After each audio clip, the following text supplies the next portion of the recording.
आषाढी एकादशी जवळ आली आहे आणि त्या दिवशी विठुरायाच्या नैवेद्यासाठी आणि तुमच्या फराळासाठी काहीतरी गोड बनवायच्या विचारात तुम्हीही असाल ना, तर हा व्हिडिओ खास तुमच्यासाठी. आज आपल्या ग्रे किचनमध्ये उपवासाचा असा एक गोड पदार्थ बनणार आहे जो अगदी शेकडो वर्षे जुना आहे, परंतु बऱ्याच भागामध्ये अजूनही याबद्दल माहिती नाही. माझी आजी तिचा उपवास असला का हा पदार्थ नेहमी बनवायची आणि तिच्याकडूनच मीही शिकले. चला तर लगेचच झटपट होणारा आणि फक्त 2 ते 3 साहित्यामध्ये बनणारा उपवासाचा हा पदार्थ करायला घेऊयात.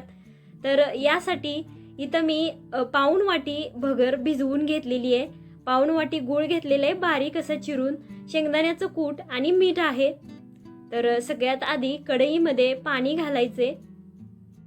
आता पाण्याचं प्रमाण कसं घ्यायचं बघा, जेवढी भगर घेतली आहे ना त्याच्या 4 पट पाणी घ्यायचं. थोडंफार कमी जास्तही लागू शकतं, बऱ्याचदा भगर बारीक मोठीही असते त्यावरून. याच्यातच आता गूळ घातलेला आहे आपण, जो बारीक चिरून घेतलेला होता तो. मी अशी मीडियम गोड भगर बनवणार आहे त्यामुळं पाऊण वाटी घातलाय. पण ज्यांना कोणाला अगदी अशी भरपूर गोड भगर बनवायची आहे ना, त्यांनी काय करायचं, पाऊण वाटी भगरीसाठी 1 वाटी गूळ वापरायचा, त्यामुळे भरपूर गोड बनते.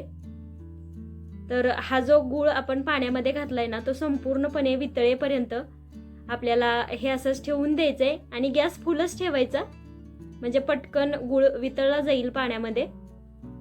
बघा एखाद्या मिनिटामध्ये याला उकळी आलेली आहे आणि बारीक चिरून घेतल्यामुळं गूळ वितळलेला आहे. आता याच्यातच ही स्वच्छ धुवून घेतलेली भगर घालायची आहे.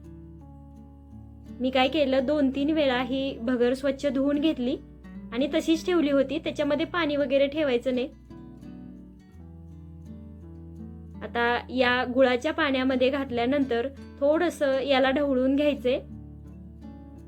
इथं तुम्ही म्हणाल की भगर तुपावरती वगैरे भाजून घ्यायला हवी होती, तर त्याची काहीच गरज नाही आहे. अशी जरी ही बनवली ना तरीही खूप जबरदस्त चव लागते याची, अगदी अशी लापशी खातो ना आपण त्याप्रमाणे चविष्ट लागते. तर बघा यामध्ये आता मीठ घालायचे चवीप्रमाणे आणि शेंगदाण्याचं कूट 1 मोठा चमचा.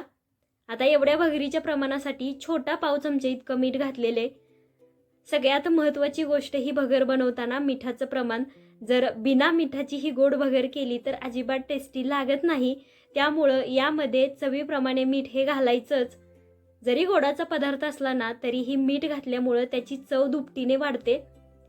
तर ह्याला व्यवस्थित अशी एक उकळी आली. आता त्याच्यावरती झाकण ठेवून द्यायचे आणि साधारण 7 ते 8 मिनिटांपर्यंत बारीक गॅसवरती हे शिजू द्यायचं.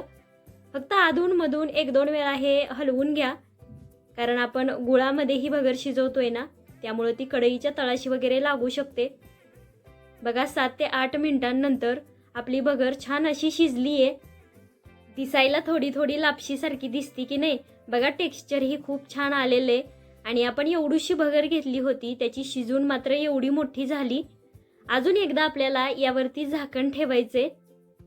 असं का तेही पुढे सांगणार आहे मी तुम्हाला. यावरती झाकण ठेवून देऊया आणि गॅस बंद करायचा इथं, कारण आपली भगर आधी शिजलेली आहे.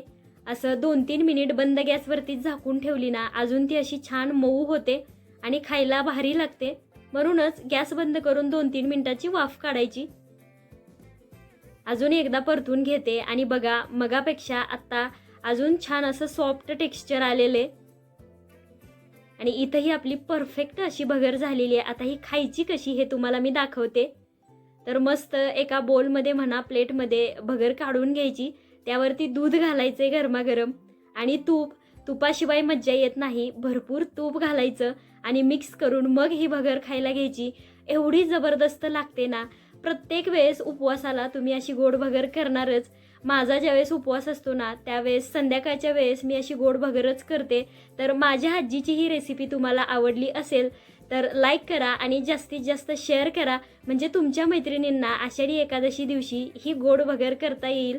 आणि हो, अजूनही तुम्ही आपल्या चॅनलला सबस्क्राईब केलं नसेल तर प्लीज सबस्क्राईब करून घ्या, कारण तुमच्या सबस्क्राईब करण्यामुळं मला नवीन नवीन व्हिडिओज बनवण्यासाठी ऊर्जा मिळते, प्रोत्साहन मिळतं. तर भेटूया अशाच एका उपवास स्पेशल रेसिपीसोबत. तोपर्यंत धन्यवाद.